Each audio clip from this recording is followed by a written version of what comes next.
Molt bona nit a tothom i gràcies per ser-hi. I ara està veient cares amigues i s'agraeixen molt. Crec que estem tots en xoc, o com a mínim jo estic absolutament en xoc. I per respecte al Luis G, per respecte al festival i també per respecte a vosaltres, doncs faré el que podré, però sé que entendreu que no tinc el cap més clar de l'univers ara mateix.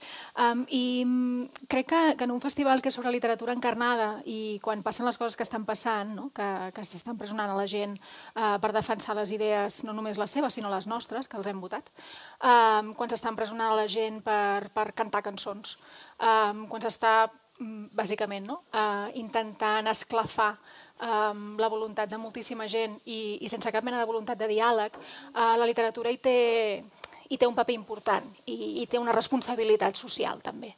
I per tant jo no em veia amb cor de seure aquí ara i començar la conversa sobre El amor del revés sense fer aquesta reflexió de quina responsabilitat tenim des de l'àmbit literari també, des dels imaginaris que oferim i des de la defensa de la llibertat d'expressió sense cap mena d'escletxa i sense cap mena de dubte. Per tant, això, haurem d'anar pensant què fem i crec que el MOT és un lloc bastant ideal pel tipus de convidats que hi ha per pensar-ho. Dit això, avui parlarem amb en Luis G. Martín i parlarem amb l'excusa d'aquest llibre, El amor del revés. Jo parlaré en castellà amb ell perquè si no m'entén, d'acord? I com que en sé, doncs ho aprofitarem i ens estalviarem l'intèrpret. Perdón, es que ya me había embalado y ya me sale todo. Te he entendido todo, ¿eh? O sea... Bien. Bien, pues con la excusa del libro El amor del revés, lo primero que problematizaría sería la idea del amor del derecho y el amor del revés, que también se problematiza en el libro y quizá podemos empezar por ahí.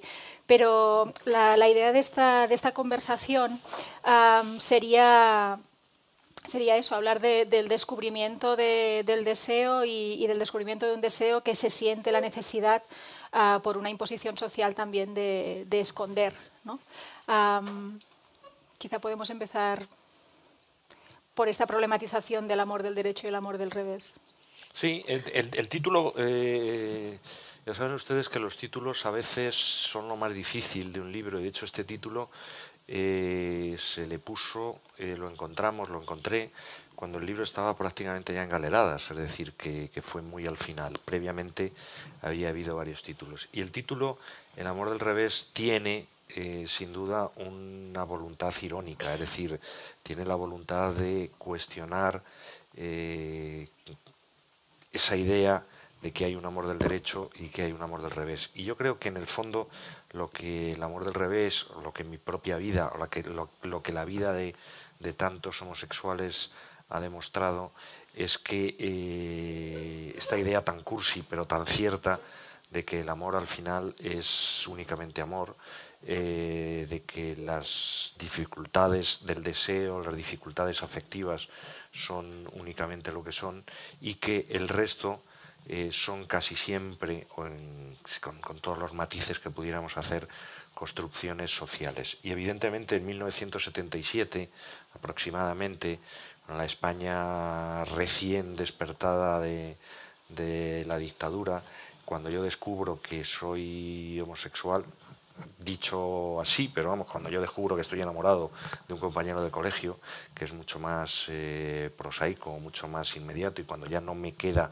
ninguna posibilidad de engañarme a mí mismo al respecto, es cuando surge esa conflictividad, en mi caso, y en el caso de tantos y tantos, ese autorrechazo, esa homofobia percibida en primera persona, esa incomodidad con el propio ser, que es la cosa más trágica de la homofobia, porque al final no poderte besar en la calle o tener que ligar a escondidas, podríamos hacer un una broma casi romántica y decir que podía tener su gracia, igual que ser sindicalista durante el franquismo, pues podía tener su gracia. El problema es cuando tú eres sindicalista y te da asco ser sindicalista, ese es el problema. Y yo viví durante mucho tiempo con esa percepción de mí mismo y de las cucarachas que eran como yo, y ese es el arranque de alguna manera del amor del revés. Luego me gustaría tirar un poco más de este hilo del autoodio, porque creo que es un tema muy interesante y muy central en la vida de muchas personas también, y no solo homosexuales. Pero quizá la primera pregunta que se me ocurría era que ¿por qué tomar el formato de memoria y no de novela, por ejemplo? ¿Por qué la elección, no sé si la necesidad, pero por lo menos la elección de escribirlo desde el yo y no desde un alter ego literario, quizá? Mira, te respondo en dos partes. Por una parte, yo creo que soy absolutamente hijo de mi tiempo.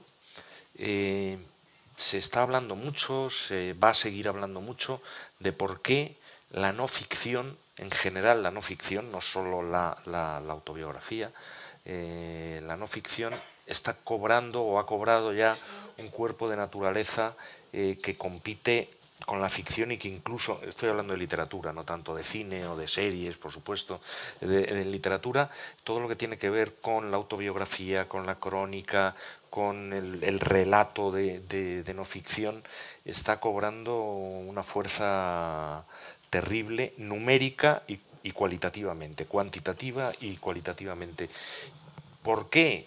Es difícil de saber. A veces estas cosas ocurren por movimientos generacionales o movimientos históricos, o tiene algo que ver con el propio momento histórico, con la abundancia, yo creo, también de ficciones audiovisuales.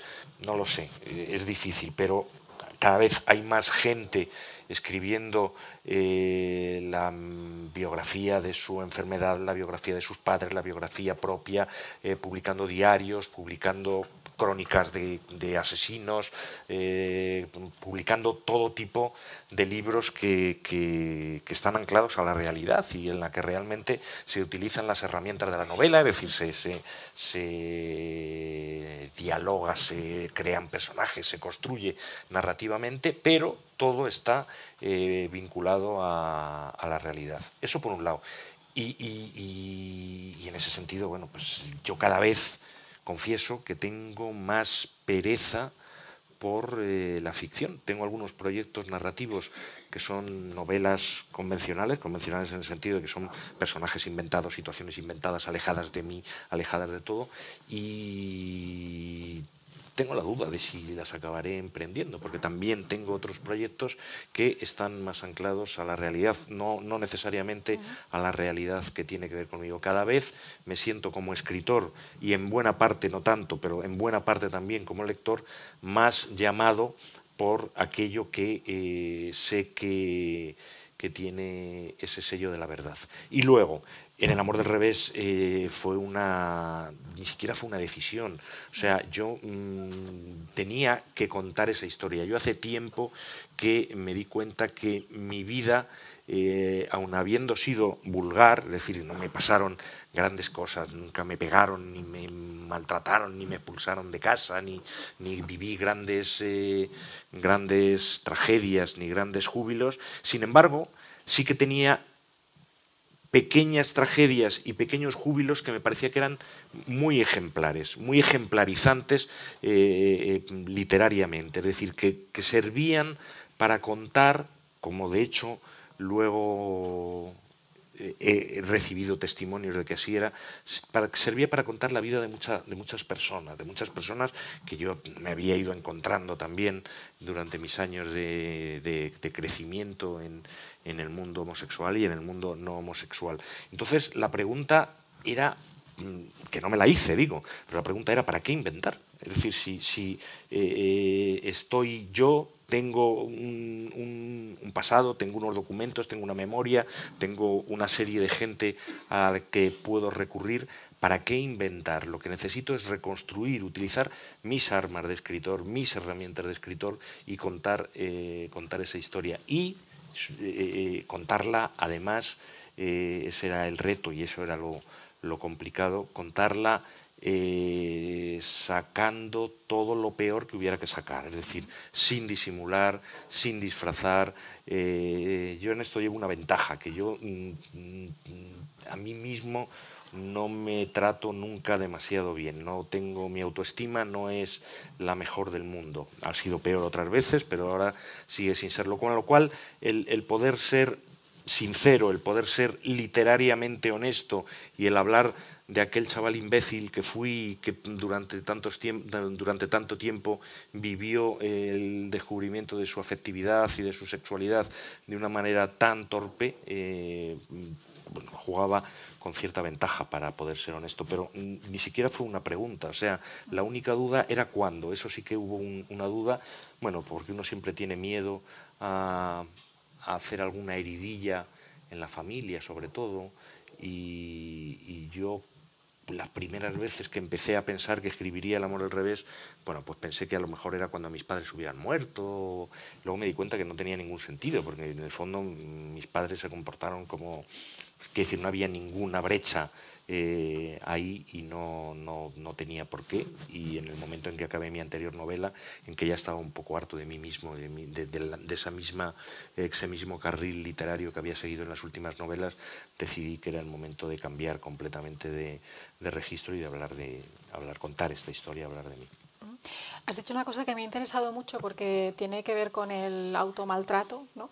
Esta idea de que a mí no he sufrido grandes cosas, no me han maltratado mucho. Yo creo que sí que te han maltratado mucho. O sea, leyendo... Sí, pero tú me entiendes, que lo que quiero decir es que a mí no me pegaban, no me hicieron bullying, mis padres no me echaron de casa.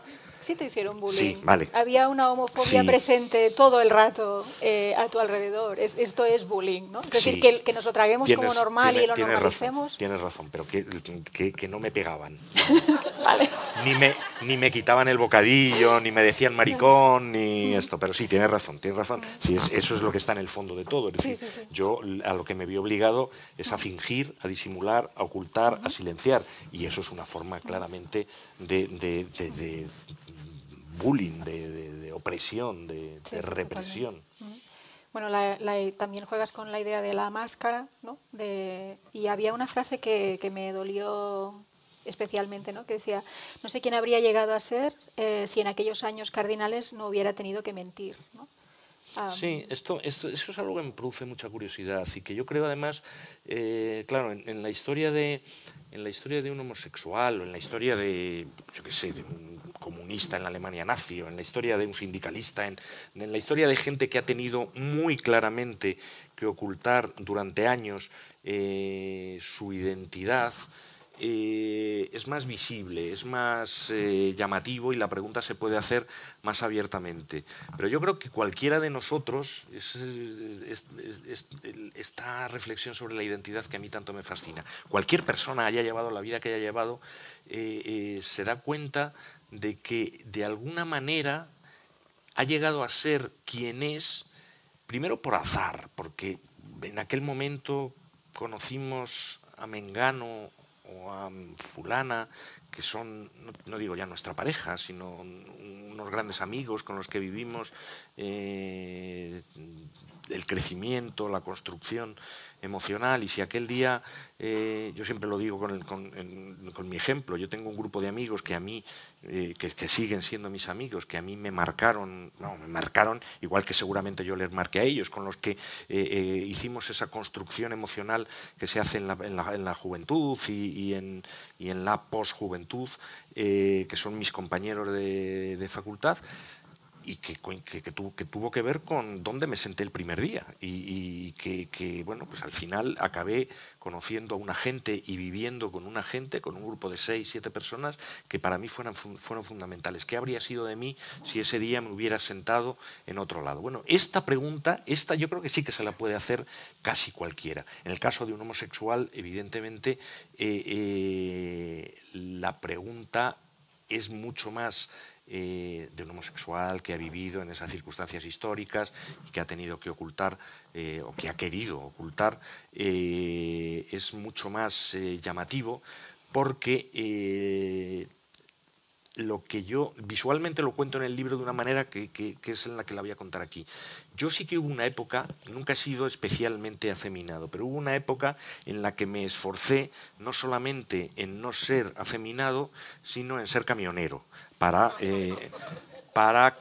que no hubiera ya ninguna duda. Y esto. Entonces, bueno, pues es cuando aprendí a nunca sentarme así, a el dedo de las tazas cogerlo aquí, y además a hiperbolizar todos aquellos gestos supuestamente viriles, rascarme los genitales cuando había que rascármelos. Yo fumaba como Humphrey Bogart, yo además fumaba mucho en aquella época, y entonces tenía toda una serie de tics que eran absolutamente de macho, me faltaba el sombrero nada más, y es cuando empecé a ser excesivamente mal hablado. Porque, bueno, pues eso también era una cosa... Porque yo no era afeminado, pero era un poco empollón, es decir, era del grupo de los que, bueno, pues eso, como tampoco salía con chicas, ni llevaba una vida sentimental, ni mucho ni poco, sino completamente... Eso siempre es sospechoso a determinada edad, con lo cual yo me dediqué a hiperbolizar todo eso. Y es verdad que llega un momento en que ya no... Eso forma parte de ti. Esa máscara ya no es máscara. Esa máscara se ha fundido el plástico con la carne y esa máscara forma parte de ti. Y yo ahora, si digo tacos, si me rasco los huevos, o si ya no fumo, pero si hago... Si has dejado de fumar, puedes dejar de rascarte los huevos también. Seguro que esa está más fácil. No, pero en público digo. No da cáncer, no da cáncer. Una cosa no da cáncer. Hay una serie de gestos que se quedan ya en tu identidad y no en la máscara. Esto, que es muy visual, porque estamos hablando de gestos, donde es importante es en lo que no son gestos, en el temperamento, en determinadas formas de... Yo he conocido muchísimos homosexuales que se han entrenado, y yo mismo en alguna medida también, que se han entrenado para no sentir, para no sufrir, para que no te duela aquello que sabes que no está a tu acceso al alcance de tu mano. ¿Y qué es lo que ha ocurrido a lo largo del tiempo? Que también han dejado de fingir y que realmente lo que han conseguido es no sentir. Es esa forma de incorporar lo impostado, lo fingido a la propia personalidad, a mí literariamente me parece fascinante, me parece uno de los temas que tienen más donde escarbar. Leyéndolo me chocaba y me hacía pensar en el sufrimiento innecesario, ¿no? Y hablábamos antes de mi propio descubrimiento de mi no heterosexualidad, no sé qué etiqueta me voy a poner hoy, pero en todo caso no heterosexual, y como para mí estaba claro que el problema en todo caso a los demás no era mío, no hubo nunca una sensación de que tuviera nada malo yo, ¿no? Y creo que esto me ahorró bastante sufrimiento. Y en cambio, una persona 15 años mayor, que ha nacido 15 años antes, que es nada, tiene una vida totalmente distinta, ¿no? en un contexto distinto, que causa muchísimo sufrimiento innecesario, ¿no? ¿Cómo haces las paces con esto? Con el tiempo. Yo creo que la única medicina ahí es el tiempo. En mi caso, el tiempo y todo lo que en El amor del revés cuento que va ocurriendo, es decir, cómo paso yo, esta imagen kafkiana que uso al principio, cómo paso de descubrir a los 15 años que soy una cucaracha, que soy esa cosa indigna y terrible que nadie quiere ver, que tiene algo de repugnante y que tiene que esconderse cuando hay luz, no me acuerdo cuántos años ya después, a los 20 años después o 22 años después, a casarme con mi marido en una boda, pues eso, al modo hollywoodiense de gran fiesta en carpa y con todo tipo y con toda, por supuesto, con toda mi familia, con todos mis amigos, mis compañeros de trabajo y con todo eso. Ese proceso que fundamentalmente exige tiempo, exige también una serie de aprendizajes, una serie de conciencias, de rubicones atravesados, digo yo en el libro, es decir, de pasos y de saltos que se van dando. Uno de ellos, fundamentalmente, en varias fases, es el del abandono de la homofobia, del autoodio, de ese reconocimiento que tú traías de fábrica ya, de saber que el problema no estaba en ti, que el problema no era la homosexualidad o lo que sea, sino la homofobia.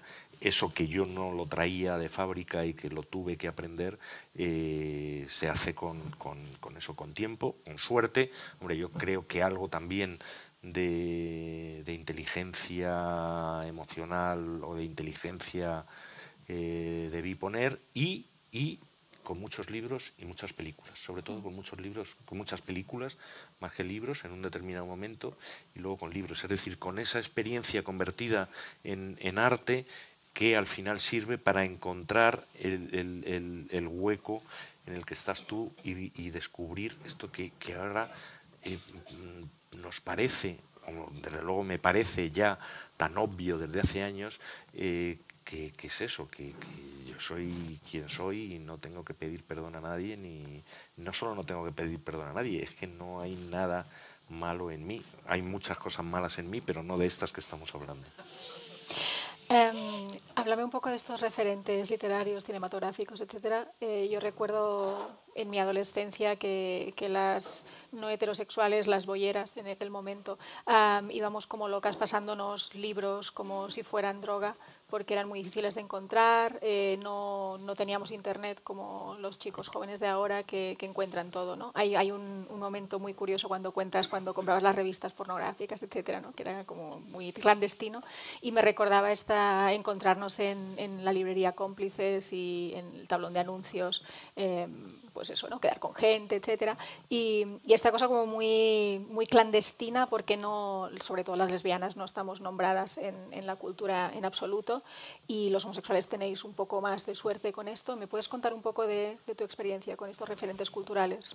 Sí, como tengo una pésima memoria, escribí un ensayito que se regaló en la FNAC, creo, con El amor del revés, en el que contaba un poco, caso a caso, toda sobre todo con las películas, porque para mí el cine sí que fue mucho más importante.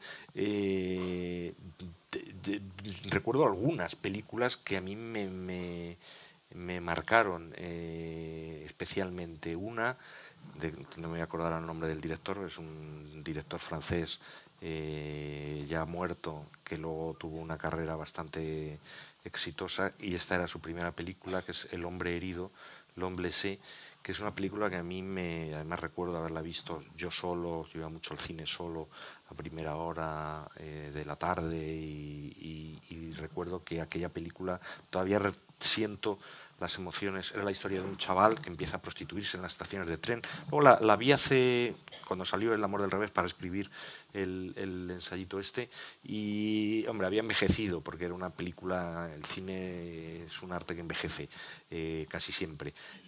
Había envejecido, pero se sostenía todavía un poco, se sostenía bien.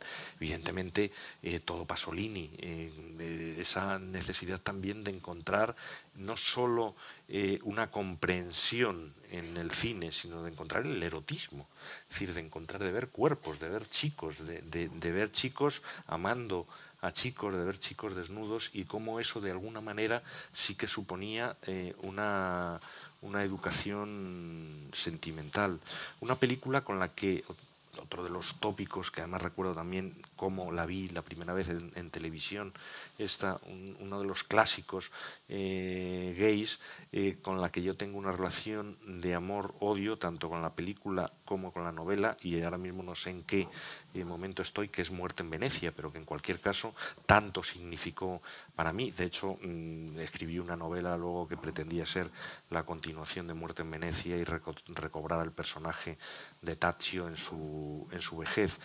Y en literatura hubo una autora que para mí fue fundamental, absolutamente. Es así que, bueno, dos autores. Uno, Cernuda. Cernuda yo cuando descubro a Cernuda, que además lo descubro estando todavía en la universidad, y claro, Cernuda en aquella época, pues poco menos que era uno de los poetas menores del 27, que sí, que no estaba mal, pero que realmente en el 27 eran Lorca, era Alberti, era Vicente Alessandre, que le habían dado el Nobel, y el resto ya eran un poco epígonos. Y claro, yo cuando leo a Luis Cernuda me desmayo directamente. Yo sigo creyendo que Luis Cernuda es el gran poeta del 27. A mí creo además que es el que mejor ha envejecido también.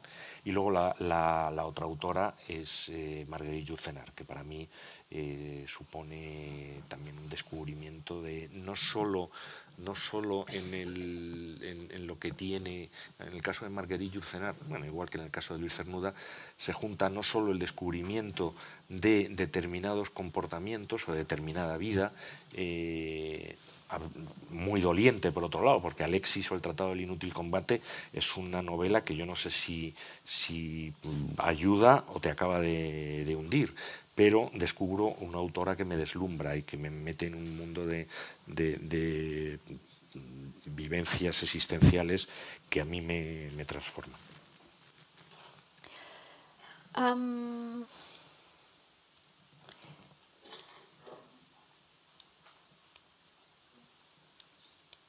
Tengo tantas cosas que no sé ahora hacia dónde te voy a llevar. Pero he pensado un poco en, no sé si conoces a Lucas Platero, que te quería lanzar una idea suya sobre la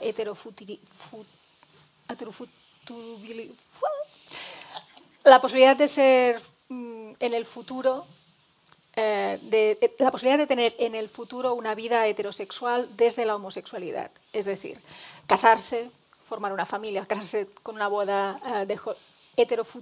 Futurabilidad. Bueno, ya te hemos entendido. Heterofuturibilitat. Molt bé. Retiro el permís per grabar-me. Pues Lucas Platero habla de cómo una gran parte de la transigencia de la sociedad con la homosexualidad y con las orientaciones sexuales y las prácticas sexuales no normativas, no heteronormativas, depende en gran parte de acomodarse a esta vida heterosexual, aunque sean dos hombres, aunque sean dos mujeres, pero a esta vida de familia feliz Disney, que se casan, tienen un hijo, un perro, un coche y una tele y son felices para siempre. ¿Cómo vives eso? Es decir, para ti ha sido, mi impresión es que para ti ha sido como importante esta posibilidad de heterofuturibilidad. Sí. Claro, yo con esto tengo un debate también conmigo mismo, un debate además medio renacido.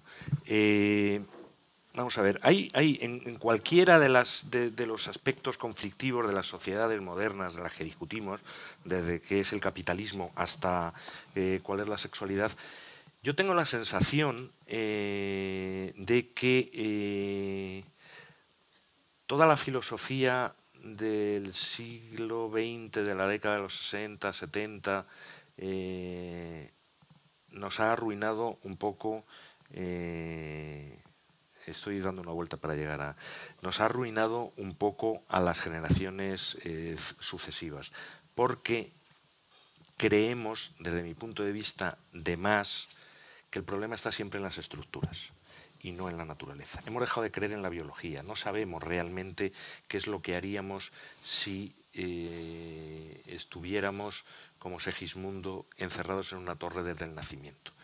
Y yo voy a esto, yo tengo la sensación, yo siempre he creído que hay cosas que son menores, culturales, evolutivas y que tienen que ver con el mundo en que vivimos, pero hay otras cosas que no lo son.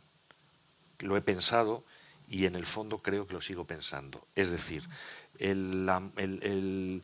lo que ahora es poliamor, que hace 40, 50 años era pareja, o 30 era pareja abierta y hace 50... Son cosas distintas ahora, pareja abierta y poliamor. Sí, pero son formas distintas, pero dentro del mismo, déjame que lo meta Venga, dentro del mismo luego equipo, aclaramos. porque te iba a decir, 20 años antes era Hace el amor y no la guerra, que era una forma de pareja abierta, poliamorosa, todo junto y además en el campus. O sea que, quiero decir, todo esto yo creo que al final son cosas, son los mismos perros a los que les vamos poniendo los mismos collares. Yo cuando todo aquel debate, como siempre en España, navajero, acerca del matrimonio, yo tuve una cierta polémica por escrito con Álvaro Pombo, que era uno de los defensores a ultranza de esta palabra que no sabes pronunciar y yo tampoco me atrevo a... La voy a googlear.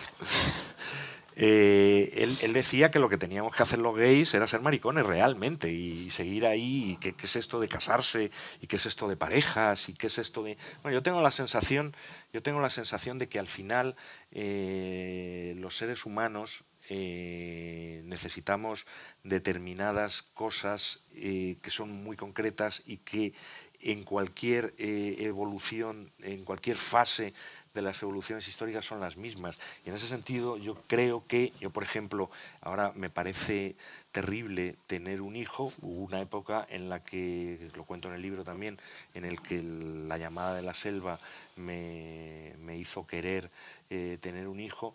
Yo no creo que eso sea ni heterosexual, ni homosexual, ni sociedad capitalista moderna, ni sociedad...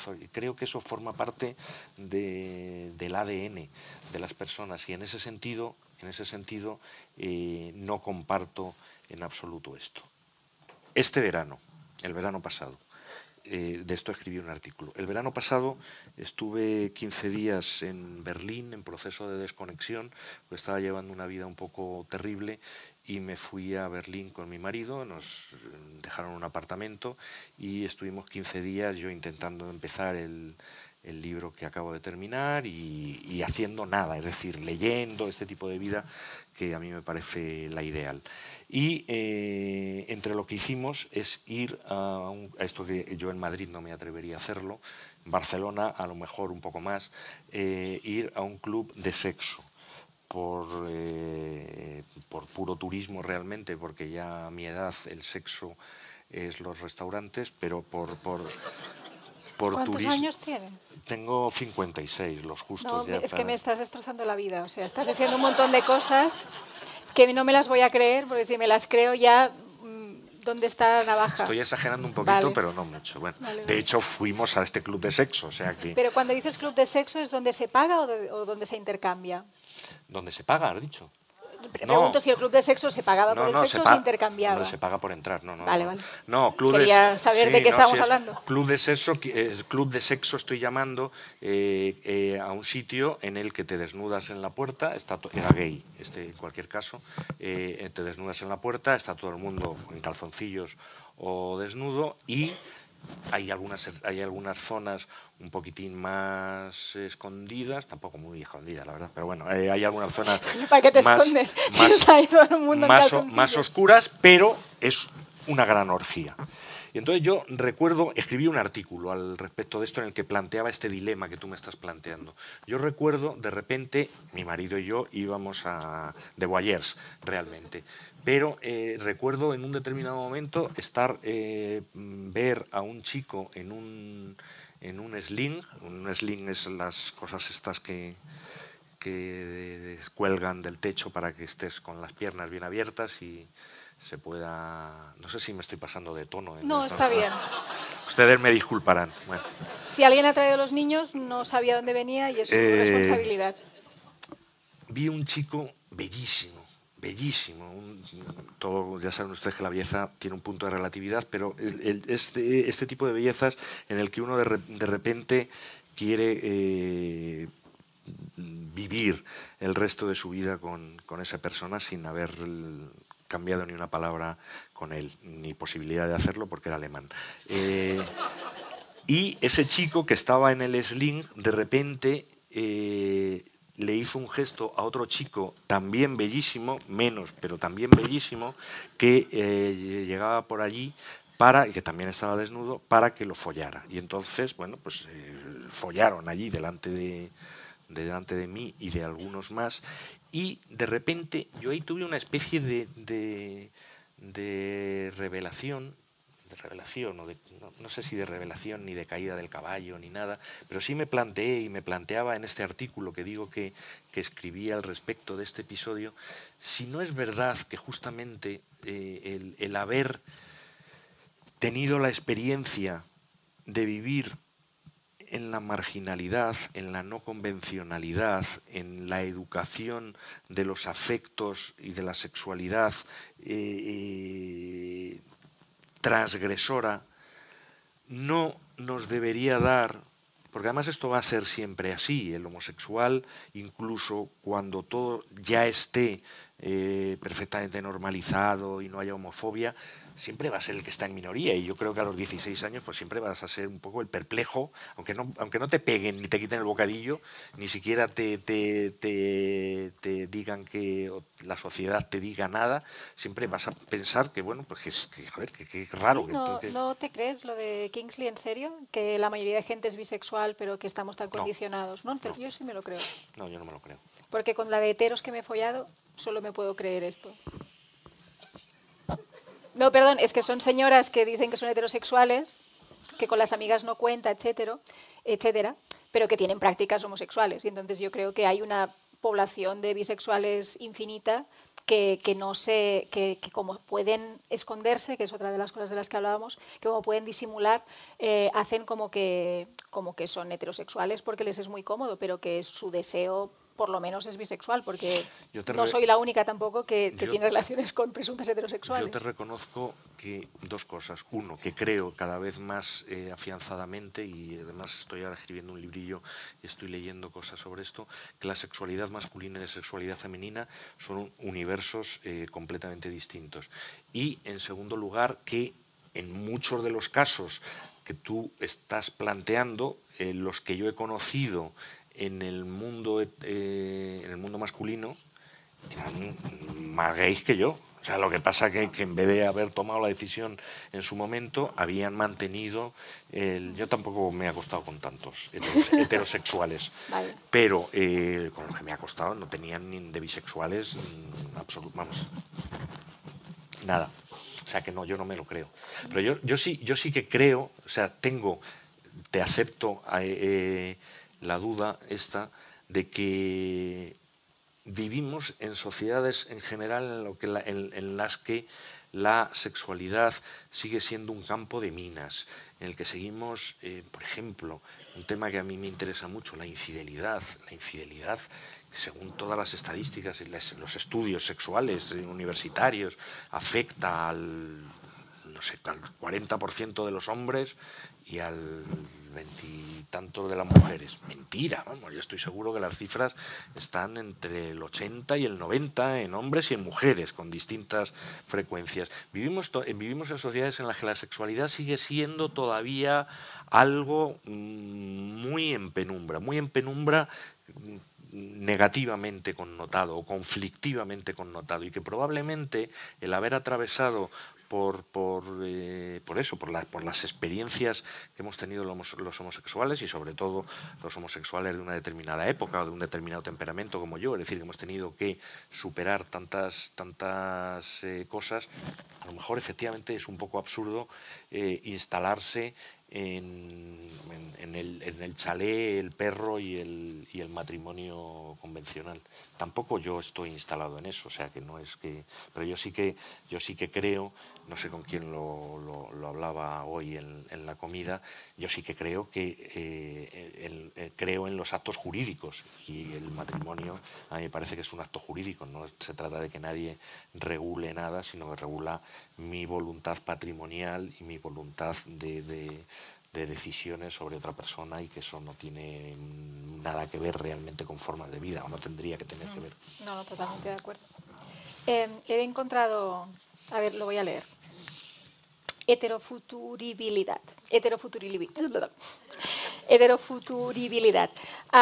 En relación con esto, Y hablabas de poliamor, de parejas abiertas, de espacios marginales, etcétera, para deprimirme del todo o irme un poco más contenta. ¿No crees que hay transformación también en los afectos y en las maneras en las que nos relacionamos y que ya no es como nuestros padres, que eran teóricamente monógamos pero se ponían los cuernos todo el rato, y que ahora estamos encontrando quizá maneras un poco más honestas de vivir o que por lo menos estamos investigando por ahí a ver si nos podemos organizar de otras pero formas? es que date cuenta que tus padres y mis padres, que soy bastante mayor que tú, son los de mayo del 68. Es que no, claro, que a veces decimos nuestros padres y estamos pensando en los que realmente eran nuestros padres o mis padres, estamos pensando en la España carca, en la España... Yo estoy intentando abrir el globo terráqueo y esto que vemos como algo que ha modificado los afectos, es que ya estaba ahí también. O sea, esto en mayo estoy rozando todo, ¿no? En mayo del 68, en la California de los años 60, y si damos pasos para atrás, no tan fácil, bueno, en el Berlín de los años... Es decir, todo ese tipo de cosas, toda esa voluntad de romper con la hipocresía, de ser transgresor, de usar la sexualidad como arma, de ser libertino... Pero es que creo que precisamente es distinto, ¿eh? Y también creo que va por zonas, ¿no? Hay este libro, The Ethical Slut, que cuenta experiencias poliamorosas desde los años 60, 70, como decías ahora, pero que no tienen mucho que ver con la sexualidad, es decir, que es realmente experiencias de afectos diversos y no monógamos, y no tienen tanto que ver con quién te acuestas como qué tipo de estructura emocional hay en tu vida y cómo te relacionas, ¿no? Y creo que nos está llegando, bueno, The Ethical Slut se ha traducido hace poco al castellano y le han dicho ética promiscua, que no tiene tanto gancho como en inglés, pero que, bueno, lo aceptamos. Y sí que aquí vamos unos años tarde respecto a otros lugares en determinadas investigaciones, ¿no? Pero creo que sí que hay un grupo de gente bastante importante que ya lo que importa tanto no es con quién te acuestas, porque al final los que dicen que son monógamos se acuestan con tanta gente como todos los demás, bueno, sino algunos por sentimiento de culpabilidad se retienen. Igual se retienen, sí, algunos. Pero que sí que hay como un planteamiento de otras formas de vida, y ahí está también el tema del amor romántico y cómo da lo mismo cuál es tu orientación sexual si respetas unos patrones, ¿no? Y ahí estaba la palabra esta que no voy a volver a repetir más esta noche, que no tienen que ver con tu orientación, ni con tus prácticas, ni con tu sexualidad, sino que tienen que ver con las normas sociales que no estás quebrantando, ¿no? Y sí que hay un grupo de gente que quiere quebrantar estas normas, y muchas veces son lo que tú decías, ¿no? La gente de los márgenes, la gente que no es heterosexual o que no quiere serlo, y que están hurgando por ahí, ¿no? Val, dime que sí.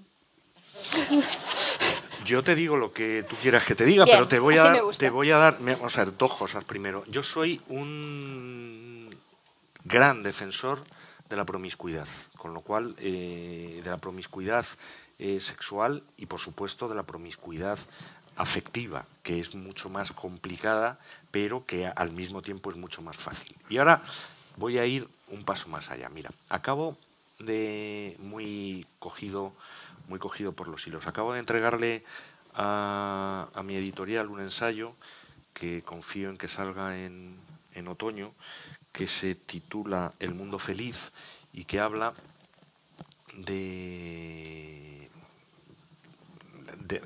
el título está en cualquier caso vinculado al libro de Huxley.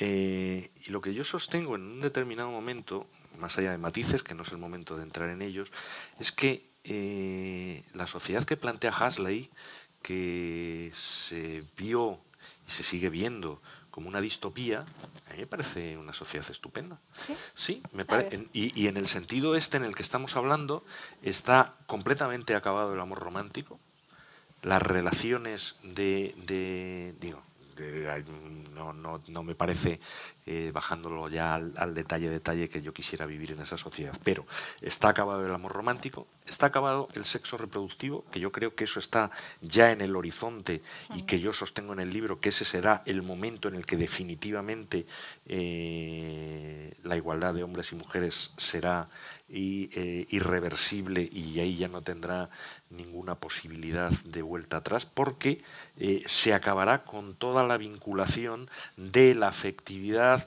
Es decir, será un salto evolutivo, darwinista, en el que todo eso se recolocará y efectivamente conseguiremos, yo no lo voy a ver desde luego, probablemente a lo mejor ninguno de los que estamos aquí, pero no está tan lejos, yo creo, y los que saben, o algunos de los que saben, porque en esto, como siempre, otros opinan lo contrario, pero algunos de los que saben creen que es así, que todo esto va a ser así y va a ir muy deprisa.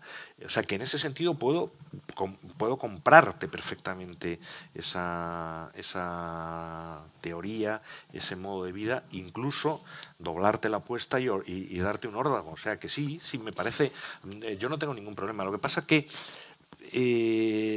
luego yo soy Luis García, que es mi nombre real, que es más vulgar que Luis G. Martín, y he tenido una educación, evidentemente soy un moñas sentimentalmente, soy también un guarro sexualmente, entonces la cocina de la personalidad de cada uno, que es lo que quería decir antes, admite poco reduccionismo a estructuras sociales y a voluntades políticas. Eso es, a la hora de vivir, es el problema. Yo muchas veces he actuado, cada vez menos, esto la madurez lo trae para bien, pero muchas veces, como todos, he actuado en contra de mí mismo, en contra de lo que yo querría o creía que debía ser mi forma de comportamiento. Cada vez menos, cada vez en ese sentido uno se conoce más, se mide más y resulta más coherente.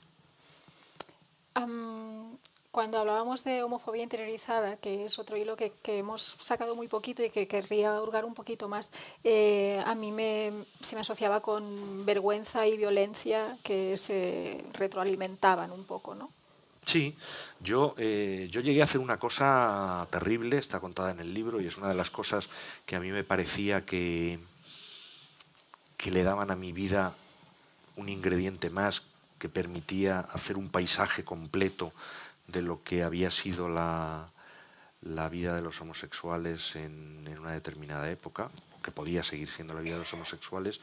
Yo en un determinado momento, ante el dolor, la desesperación, la angustia, decido, siguiendo el modelo de un chico del que yo me había enamorado, de un chico gay del que yo me había enamorado, decido que la única solución es cambiar de inclinaciones sexuales, de tendencia sexual, y convertirme en heterosexual. Es decir, seguir una de estas terapias de reeducación sexual que todavía, desgraciadamente, siguen ahí y que ahora, afortunadamente, se está empezando incluso a cuestionar si deberían estar perseguidas penalmente.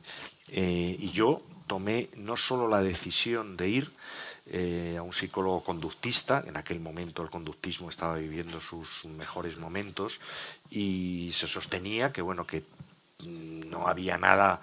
El conductismo, simplificando, y el psicoanálisis estaban enfrentados. El psicoanálisis decía que todo está en algo que viene de nuestro interior más profundo y de nuestra infancia, y el conductismo decía que lo que se ha aprendido se puede desaprender, y que, bueno, que si yo soy homosexual es porque he aprendido a ser homosexual y que igual lo puedo desaprender. Yo busqué unos psicólogos, les dije lo que quería hacer. Los psicólogos, la psicóloga en aquel momento que me tocó, me dijo, pues a mí me parece relativamente mal, porque ser homosexual no es ninguna enfermedad, no tiene nada de problemático, pero si para ti socialmente supone un problema, un hándicap vital, nosotros te vamos a ayudar no a ser heterosexual, sino a ser bisexual. para esto. Y efectivamente estuve, tampoco mucho, estuve en terapia, pues, yo creo que 3, 4 meses, sesiones semanales. Sesiones semanales muy divertidas que cuento en el libro y que les cuento a ustedes para que sientan compasión de mí o de aquel que fui, que consistían fundamentalmente, estas terapias consisten en asociar lo agradable, los estímulos agradables con aquello que se quiere conseguir y los estímulos desagradables con aquello que se quiere evitar. Con lo cual yo tenía que comprarme revistas porno heterosexuales y homosexuales.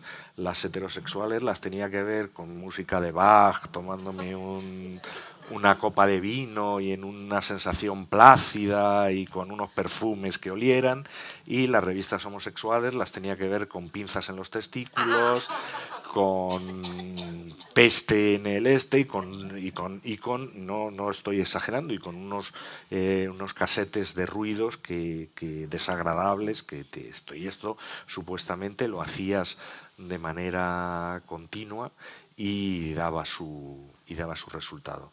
Y tanto es así que yo en el diario que todavía guardo, es decir, no es una reconstrucción de la memoria, sino es el diario que yo, en esos 2 años, son los años nucleares del amor del revés, yo llevé un diario, no muy diario, pero un dietario, y en un determinado momento yo digo, ya soy heterosexual. Ustedes ya han comprobado, a pesar de que mantengo mi virilidad y esto, que no soy en absoluto heterosexual, es decir, que no conseguí nada de nada, ni bisexual, ni remotamente, pero sí que hubo un momento en el que mi necesidad de creer en que había escapado de toda esa vergüenza, de todo ese miedo, y en ese momento ya sobre todo, fíjate, yo creo que ya más que vergüenza y más que miedo, porque yo ya había vencido algunas cosas, era la necesidad de, y en esto, bueno, pues volvemos a la heterofuturabilidad, mi necesidad de llevar una vida vulgar, mi necesidad de no estar continuamente en conflicto no ya conmigo mismo, sino con el entorno, de poder, pues eso, tener una pareja, amar a alguien, y poco más, y tener en aquella época yo estaba más o menos fuera del armario, ¿no? con la gente que me importaba, estaba fuera del armario, con mis padres no, pero tenía necesidad de olvidarme completamente del conflicto permanente, de la tortura permanente, y la necesidad de creer eso es lo que me llevó a ese disparate, primero de ir, y segundo de creerme incluso que me dieron el alta, no te digo más. Vamos a abrir al público si tienen preguntas, comentarios, inquietudes, si quieren la referencia de la psicóloga o del club en Berlín. Del club en Berlín se lo doy. La psicóloga me siguió felicitando las Navidades durante mucho tiempo, pero hace tiempo ya que no, o sea que probablemente era bastante mayor que yo. Yo tenía 23 años, ella tendría 43, o sea que en cualquier 40, o sea 20 más que yo, así estará jubilada. En Berlín, es que ahora que has dicho lo del Club de Berlín se me ha olvidado, además publiqué hace un mes un artículo en El País Semanal que, para que veamos todo esto, lo colgaron el lunes en la web y durante 2 días fue la noticia más vista del periódico. Claro, le habían puesto, no es de este club, es de otro, que ahora les cuento, le habían puesto sexo salvaje en Berlín, o una cosa así, de título, y entonces es un título irresistible. Este club, que es otro, distinto del que del que he contado antes, que también fuimos a hacer turismo a este más. Este es una fiesta, no es un club, se hace periódicamente, se hace en Torremolinos también, esto yo no lo sabía, pero ahora me he enterado que se hace en Torremolinos. Es una fiesta que se llama el Mercado de las Yeguas, lo voy a contar para que alguien se escandalice. Se llama el Mercado de las Yeguas y consiste en que tú decides... es una fiesta gay también. Tú decides si quieres ser yegua o semental. Si quieres ser yegua, tienes que entrar antes de las 7 de la tarde. Y entonces dentro te desnudan, o te desnudas tú, y te ponen una capucha que te cubre la cabeza, que te cubre los ojos. Es decir, no puedes ver nada. Y eliges capucha roja o capucha blanca. La capucha... una de las dos, creo que era la blanca, es sexo seguro y la otra es lo que venga. Y a partir de las 7 entran los sementales, que también se desnudan, pero que no se ponen ninguna capucha, evidentemente. Y los sementales tienen el derecho a estar usando sexualmente a las yeguas como quieran y lo que quieran durante el tiempo que dura la fiesta. A mí todo esto como que me transforma, me parece súper violento. Sí. Y sobre todo el tema de, bueno, no existe el sexo seguro, pero por lo menos intentarlo, ¿no? Lo máximo de seguro que se pueda. El poco respeto a tu cuerpo y al de los demás para no tomar las mínimas precauciones para asegurarte de que nadie va a contraer nada.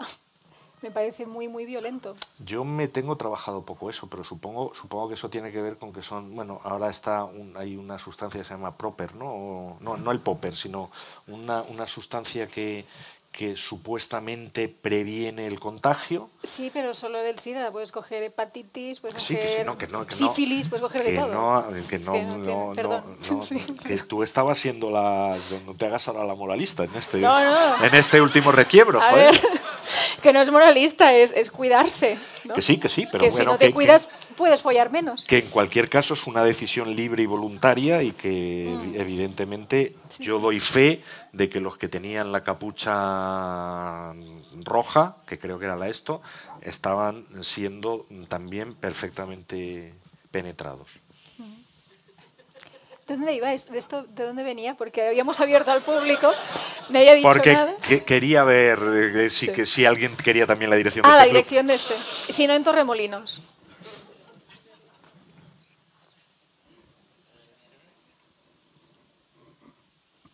Clar, aquí és que fa una pregunta, no? Podem parlar d'altres coses, també. Mira, allà n'hi ha...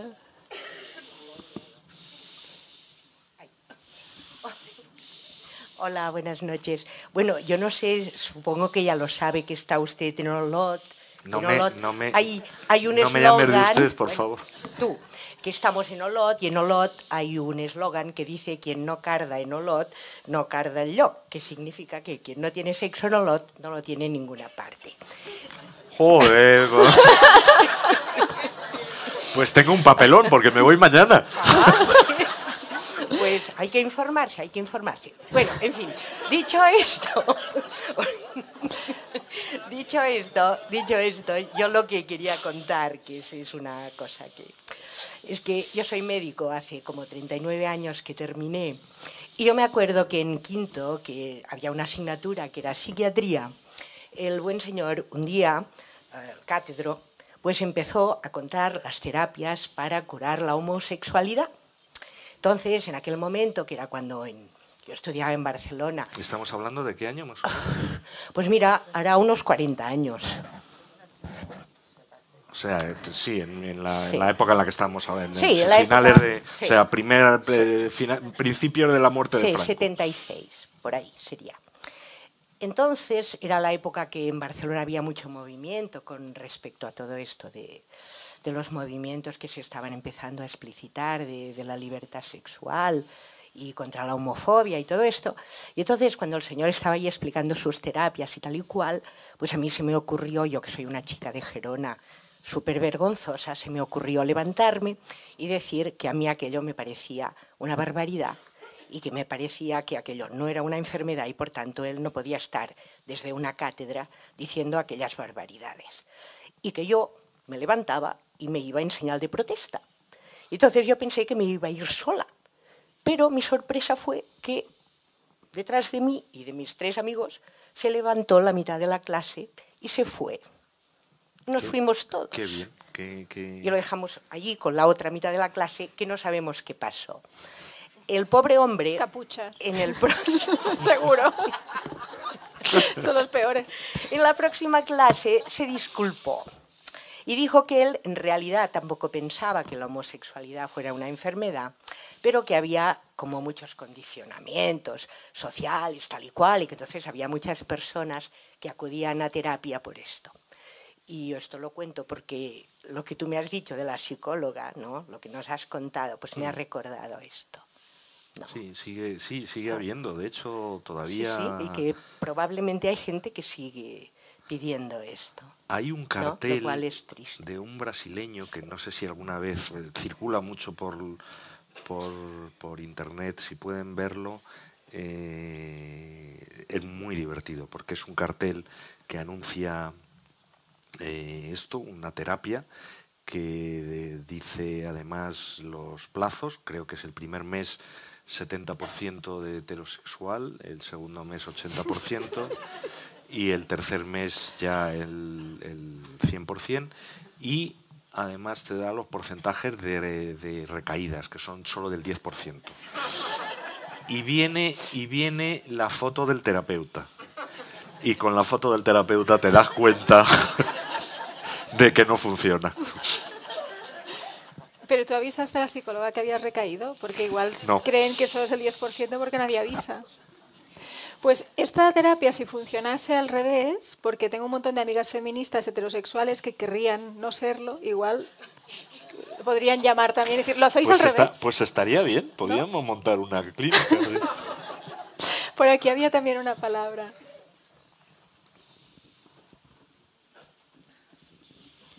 Sí, me pareció entender que ambos estabais de acuerdo en que el amor romántico parece que ha periclitado, es decir, que ¿Cómo? ¿Que ha? Periclitado. O desaparecido. Gracias. Quisiera plantear el interrogante, porque yo creo que no, en absoluto. Se sea de la orientación sexual que se sea, desgraciadamente, claro, deberíamos hablar de qué se entiende por amor romántico, ¿verdad? Pero yo creo que el amor romántico continúa reproduciéndose en los medios de comunicación, en el cine, en las conductas adolescentes, constantemente, en las mujeres maltratadas que todavía pueden continuar soñando con la pareja feliz, ideal, imaginada. Tocar un poco más este tema, por favor. No, yo estoy completamente de acuerdo con usted. Yo no creo que... O sea, lo que pasa que sí que es verdad que hay ahí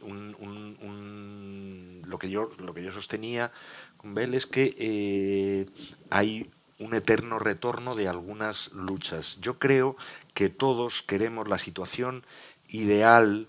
No quiero ser cínico ni quiero hacer ningún chiste aquí.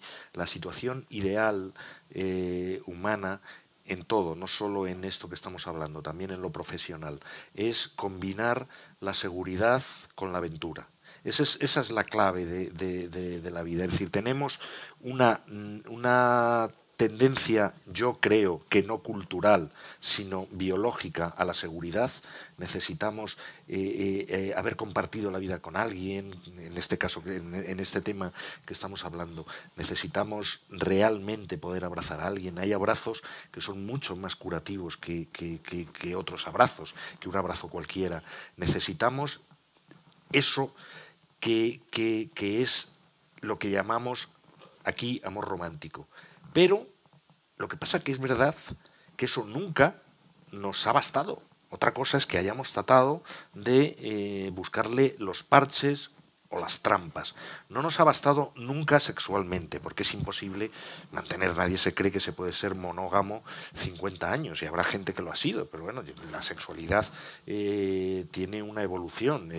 La pasión del primer año acaba convirtiéndose en otra cosa a los 15 años. Y si tú has conocido a alguien, o si tú estás todavía en la fase previa al sexo de restaurante, si todavía te gusta seguir acostándote, si tienes una sexualidad viva, pues una de dos, o tienes esa parte de aventura todavía, esa parte de búsqueda, o te conviertes en un amargado en alguna medida.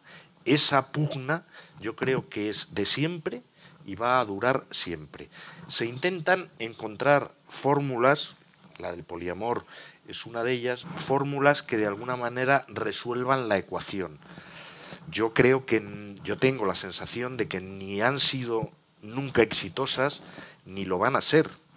Pero a mí me parece bien que se siga intentando y que se sigan buscando. Pero desde luego yo no creo, ni muchísimo menos, que el amor romàntic esté periclitado ni en fase de periclitación.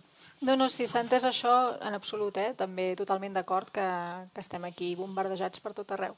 A mí lo que me da esperanza, y ya acabaremos, es que si es posible la amistad como forma de relación profunda, respetuosa y amorosa, tiene que ser, y la amistad no solo con una persona, sino con varias personas, tiene que ser posible otra forma de relacionarnos también románticamente, o no lo sé. Pero es un problema a veces de denominaciones, porque yo creo que lo que algunos de los poliamorosos sostienen, muchos lo hemos vivido sin llamarlo así.